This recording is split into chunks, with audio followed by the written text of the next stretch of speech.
तो योगेंद्र शर्मा इस वक्त हमारे साथ लाइव जुड़े हैं, न्यूज कोऑर्डिनेटर। योगेंद्र जी, लगातार जो आंकड़े हैं वो बढ़ते जा रहे हैं और अब जाकर 430 पर कोरोना पॉजिटिव रोगियों की संख्या पहुंच गई है।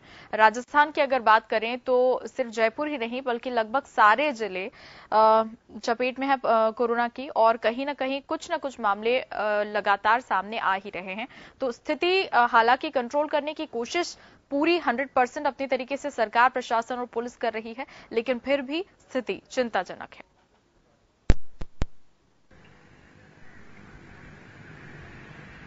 बिल्कुल प्रीति, इसमें कोई संदेह नहीं है। और जैसे लगातार यही बात उठ रही है कि कोरोना चल करके नहीं आ रहा, हम इसे ले रहे हैं। जैसे ही सोशल डिस्टेंसिंग का जो एक फॉर्मूला है हम उसको तोड़ते हैं, हम उसके जाते हैं। कोरोना के बढ़ने का सबसे बड़ा जो कारण है वह यही है कि कहीं ना कहीं हमारी नेग्लिजेंसी और लापरवाही है।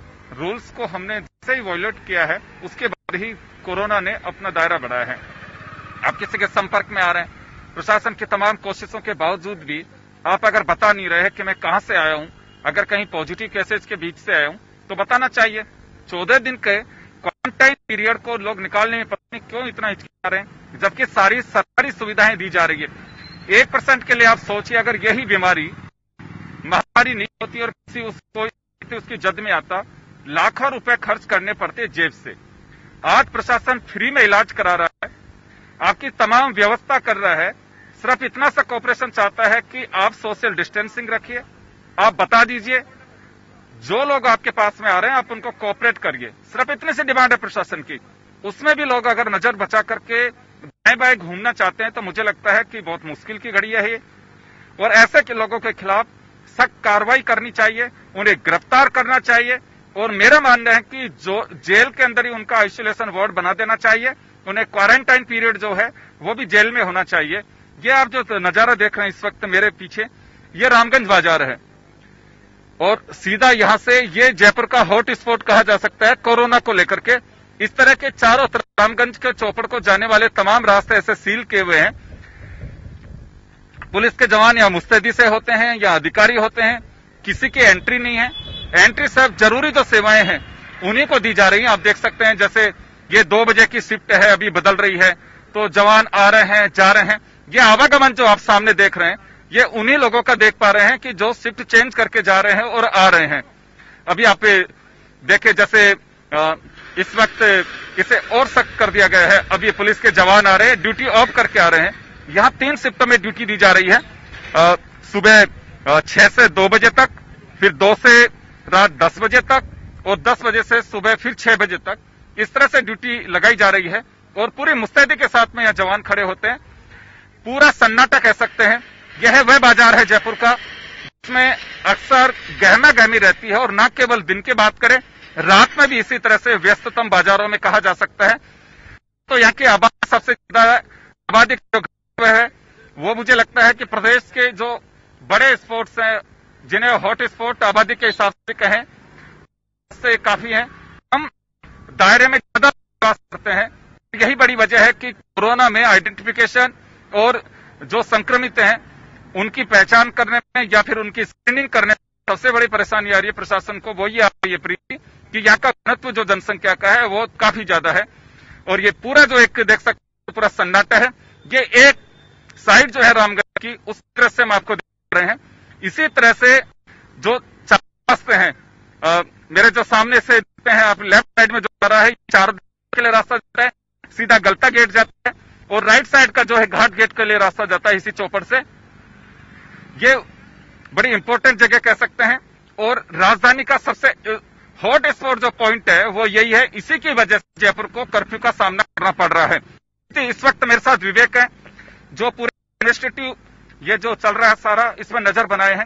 विवेक, कुछ और जैसे केसेज बढ़ते जा रहे हैं उसके बाद में कुछ और प्रशासन ने सख्त हिदायत दी है, कुछ और सख्ती करने की कुछ कवायद कर रही है?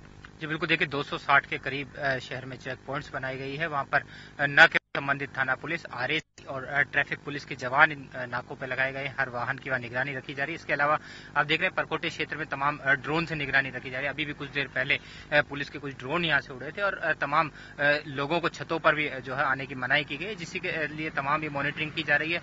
पल पल की तमाम जानकारी जो है शहर में लगे सीसीटीवी सर्विलांस जो है, जो अभय कमांड सेंटर से जुड़े हैं, वहां से नजर रखी जा रही है।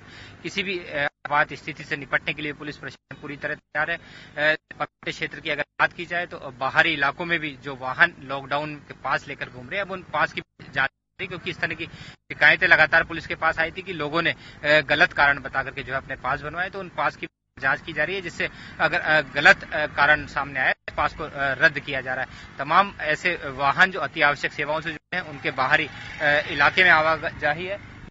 परकोटे क्षेत्र में गैर सरकारी कर्मचारी हो चाहे सरकारी कर्मचारी हो, किसी को भी रामगंज इलाके से बाहर जाने की पूरी तरह पाबंदी लगाई गई है, क्योंकि ये माना जा रहा है कि जो इलाके में रहा है हो सकता है वो संक्रमित कांटेक्ट में आया हो, वो बाहर जाकर इस संक्रमण को और ज्यादा न फैलाए। इसी के लिए ये तमाम जो है अब सख्ती पुलिस प्रशासन की यहाँ पर देखी जा रही है। कुछ देर में जो है यहाँ पर तमाम जिला प्रशासन और पुलिस के आला अधिकारी भी यहाँ पर आते हैं, लगातार इलाके की गश्त करते हैं।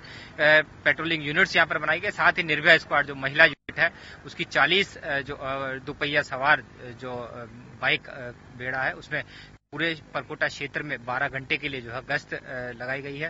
बीते करीब एक सप्ताह से जो है लगातार निर्भया स्क्वाड शहर की गश्त कर रही है और पल पल की जो है यहाँ पर अपडेट ले रही है। प्रीति, जयपुर की एक खास बात है, चौड़ी चौड़ी सड़कों के साथ में जो लिंक रोड है वो थोड़ी सकड़ी होती हैं, वहां पुलिस के बड़े व्हीकल जाना मुश्किल है। इसी वजह से जो ब्लू ड्रेस में दुपहिया वाहन जो महिला स्क्वाड तैयार किया गया है वो छोटी छोटी गलियों में जाकर के भी लोगों को समझाइश कर सके और जो नहीं मानते उनके साथ में सख्ती से पेश भी आते हैं। साथ ही सबसे बड़ी बात जो है, ड्रोन जो दिखाए जाते हैं, ड्रोन के जरिए ये देखा जा सकता है कि आप छतों पे तो नहीं है। मैं छतों का एक नजारा दिखाना चाहूंगा। ये सामने जो बिल्डिंग्स देख रहे हैं पूरा, ये रामगंज के एक क्षेत्र को जोड़ने वाली बिल्डिंग है पूरा एरिया, और यहां लोग अक्सर क्या ऊपर घरों पे चले जाते हैं, तो छतों पे जाने की वजह से थोड़ा डिस्टर्ब होता है, क्योंकि सोशल डिस्टेंसिंग न केवल अब सड़कों पे आपको ऊपर भी मैनेज करना है, आपको मेंटेन करना है कि आप कहीं एक साथ एक झुंड में एक गुच्छे में इकट्ठे तो नहीं है, क्योंकि यही सबसे बड़ी एक चुनौती है प्रशासन के सामने कि आप सोशल डिस्टेंसिंग अगर तोड़ेंगे तो वापस से फिर उसी की जद में आ जाएंगे, आपके तमाम जो प्रयास हैं वो फिर फेल हो जाएंगे। तो एक बड़ी वजह है। विवेक के पास मैं एक बार फिर लेके जाना चाहूंगा। विवेक, क्या माना जाए जो व्हीकल स्क्वाड जो बनाया है महिला कांस्टेबल्स का, तो उसकी बड़ी वजह यही है कि आप छोटी गलियों में भी गश्त कर सकते हैं। जी बिल्कुल, देखिए परकोटे के भीतर कई ऐसे गली और चौराहे सकड़ी गलियां हैं जहां पर जो चौपहिया वाहन जो है वो जाने में सक्षम नहीं है, तो ऐसी गलियों में घूम घूम पर निर्भया स्क्वाड न केवल लोगों को मॉनिटरिंग करी है, बल्कि ये हिदायत भी दे रही है कि मास्क लगाएं, सैनिटाइजर का इस्तेमाल करें और लॉकडाउन कर्फ्यू के जो नियम है उसकी सख्ती से पालना करें। अगर किसी शख्स को किसी तरह की कोई तकलीफ सामने आती है तो उसकी भी जो निदान है उसके लिए तमाम संबंधित पुलिस थाने में संपर्क किया जाए। उसे राहत सामग्री चाहिए, राशन सामग्री चाहिए, तो वो जो जिला प्रशासन और पुलिस के जो कंट्रोल रूम है। मैं एक बार रोकना चाहूंगा प्रीति, मैं ये दृश्य दिखाना चाहूंगा। ये चेक पोस्ट है, यहाँ पे एक डिप्टी एसपी रैंक के अधिकारी अभी चेक करके गए। 2:15 हुई है, 15 मिनट का समय देते हैं। ड्यूटी पे पॉइंट पे पहुंचे कि नहीं पहुंचे लोग।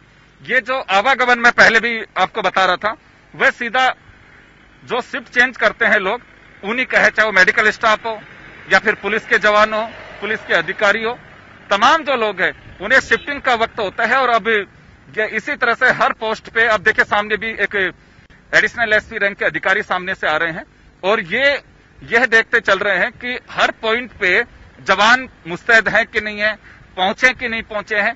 प्रशासन अपनी ओर से किसी भी तरह की कोई ढिलाई या कोताही बरतना नहीं चाहता। मैं वापस से एक बार टू व्हीलर जो है उनके स्क्वाड को लेकर के जो विवेक जानकारी दे रहे थे। विवेक, बिल्कुल, देखिए 40 दुपहिया वाहनों पर सवार करीब 80 जो महिला पुलिस का बेड़ा निर्भया स्क्वाड के नाम से जिसे जाना जाता है, वो अब न केवल गश्त व्यवस्था यहाँ कर रही है, साथ ही लोगों को ये सख्त हिदायत भी दे रही है कि घरों में रहें, लॉकडाउन का पालन करें, कर्फ्यू क्षेत्र जो इलाका है उसमें कर्फ्यू का पालन करें, घरों से बाहर न निकले। अगर उन्हें किसी तरह की कोई आवश्यक सामग्री चाहिए, दवाई चाहिए, राशन सामग्री चाहिए, तो जिला प्रशासन और पुलिस के जो कंट्रोल रूम है वहां पर सूचना दें। तुरंत थोड़ी देर बाद जो है पुलिस के अधिकारी भी वहां पर पहुंच रहे हैं, पुलिसकर्मी भी लोगों के घर तक जो है राशन सामग्री, दूध जैसी सामान तक पहुंचा रहे हैं, जिससे लोगों को कर्फ्यू इलाका हो चाहे लॉकडाउन, लोगों को बाहर या बाजार तक ना आना पड़े, क्योंकि अब काफी हॉट स्पॉट जो है ये रामगंज इलाका बन गया है। इसीलिए तमाम ये सख्ती जो है यहाँ पर देखी जा रही है। आप देखिए बिल्कुल यहाँ पर छतों पर भी लोग जो है कहीं नजर नहीं आ रहे, नहीं तो आम दिनों में छतों पर बड़ी संख्या में लोग यहाँ पर दिन में नजर आते हैं, लेकिन अब पूरी तरह से इस इलाके को छावनी में तब्दील कर दिया गया है। पूरी तरह सन्नाटा यहाँ पर पसरा हुआ है, सिर्फ आपातकालीन सेवाएं और पुलिस प्रशासन के वाहन ही इन सड़कों पर गुजर रहे हैं। इसके अलावा पूरी तरह से जो है बाहरी अन्य किसी सरकारी महकमा हो चाहे कोई निजी वाहन हो, कोई वाहन को यहाँ आवाजाही की छूट नहीं। देखिए, जैसा भी एक व्यक्ति हम दृश्यों में देख पा रहे थे, वो पास अपना दिखा रहे थे, उसके बावजूद भी उन्हें रवाना कर दिया गया। वजह साफ है कि यह प्रशासन किसी भी तरह की कोई भी कोताही बरतना नहीं चाहता प्रीति, और यही बड़ी वजह है कि रामगंज हॉट स्पॉट बनने से बच सकता था अगर थोड़ा प्रशासन का कहा माना जाता। यहाँ पे जैसे मैंने पहले ही कहा कि जनसंख्या का घनत्व प्रदेश के कई इलाकों से यहाँ आबादी ज्यादा है, कम जगह में ज्यादा लोग निवास करते हैं, तो इसलिए आज सभी काफी महत्वपूर्ण हो गया था। हर व्यक्ति को यही चिंता थी कि खासकर ऐसे बस्तियों में, ऐसे एरिया में अगर कोरोना का प्रवेश हो गया तो क्या होगा। और यही बड़ी वजह कह सकता हूं आज में कि जयपुर राजधानी तो है ही, कोरोना के लिहाज से भी जयपुर राजस्थान का सबसे टॉप पे है, और कोरोना कैपिटल भी कहें तो कोई अतिशक्ति नहीं है। जी प्रीति। बिल्कुल योगेंद्र जी, शुरुआत में से ही हम देख रहे हैं कि सुरक्षा व्यवस्था पुख्ता ही रही है, और अब जब लोग अपनी मनमानी करते नजर आए थे तो ये जो प्रशासन है और भी ज्यादा सख्त होता दिखाई दिया। तस्वीरों में हमने देखा कि किस तरीके से पुख्ता चाक चौबंद व्यवस्थाएं हैं, और पहले से मुझे अभी जैसा मैं तस्वीरों में आपके पीछे देख रही हूं कि पहले की अपेक्षा यहाँ लोग अब कम निकलते दिखाई दे रहे हैं। हम शुरुआत की अगर बात करें, जब लॉकडाउन शुरू हुआ था तब लोग मनमाने तरीके से किसी न किसी बहाने से निकलते भी नजर आते थे और पुलिस उन्हें टोकती थी, लेकिन अब की अगर तस्वीरें देखिए तो तब और अब में काफी अंतर नजर आ रहा है। क्या ये प्रशासन की सख्ती का ही नतीजा है कि लोगों में कुछ थोड़ा बहुत डर बना हुआ है जिसके कारण वो बाहर नहीं निकल रहे हैं?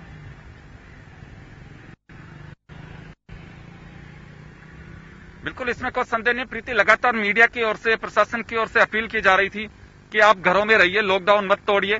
21 दिन की बात है और यह सच्चाई है। अगर राजस्थान में दो कारण सबसे बड़े बने, एक तो लोगों की नेग्लिजेंसी, रूल्स को तोड़ना, और दूसरा तबलीगी जमात। अगर यह सब वाकया नहीं होता तो 14 तारीख को मुझे लगता है कि 50% लॉकडाउन हट सकता था, लेकिन अब बड़ा मुश्किल दिखाई दे रहा है। राजस्थान के मुख्यमंत्री इस बात का संकेत भी दे चुके हैं। प्रशासन एक स्टेप बाय स्टेप सख्त रवैया इख्तियार करता है, और ये समझ की बात होती है, लोगों को देखना चाहिए कि दुनिया के जो कभी बड़े बड़े जो कंट्री हैं उसमें कोरोना का क्या अंजाम हुआ है। हम उससे कुछ नसीहत लें, हम उससे लेसन लें, हम उससे सबक लें, और उस हिस्ट्री को देख करके हम अपने आप को सिक्योर कर सके, खासकर मेडिकल दृष्टि से। लेकिन अगर ये लोग समझ पाते तो मुझे लगता है कि जयपुर को आज महाकर्फ्यू का सामना नहीं करना पड़ता। और लगातार मीडिया की अपील करने के बावजूद, सरकार प्रशासन की अपील करने के बावजूद, अगर सरकार के इस रवैये पे थोड़ा भी लोगों में अगर समझ होती तो मुझे लगता है कि ये जो बैरिकेटिंग से आप पीछे देख रहे हैं, आप जायज हैं कि आपका जाने का जो रुख है वो नाजायज है, ये पहचाना बहुत मुश्किल है। हर व्यक्ति को यहाँ रोका जाता है, देखा जाता है, चाहे प्रशासन की गाड़ी में क्यों ना हो, उसके बाद इजाजत दी जाती है। एक बड़ी बात और मैं यहाँ शेयर करना चाहूंगा, जैसे ही हम वॉल सिटी में घुसे थे, 2 जगह हमारी गाड़ी को सैनिटाइज किया गया, बाकायदा पूरी गाड़ी को। जो फायर ब्रिगेड की गाड़ियां हैं वो खड़ी कर रखी हैं, जैसे व्हीकल निकल करके आता है वहां से सैनिटाइज किया जाता है। जैसे आप निकल करके जाएंगे आपको फिर गाड़ी को वापस सैनिटाइज, व्हीकल के टायर तक को सैनिटाइज किया जाता है, उसके बाद ही आप वॉल सिटी से बाहर निकल पाएंगे।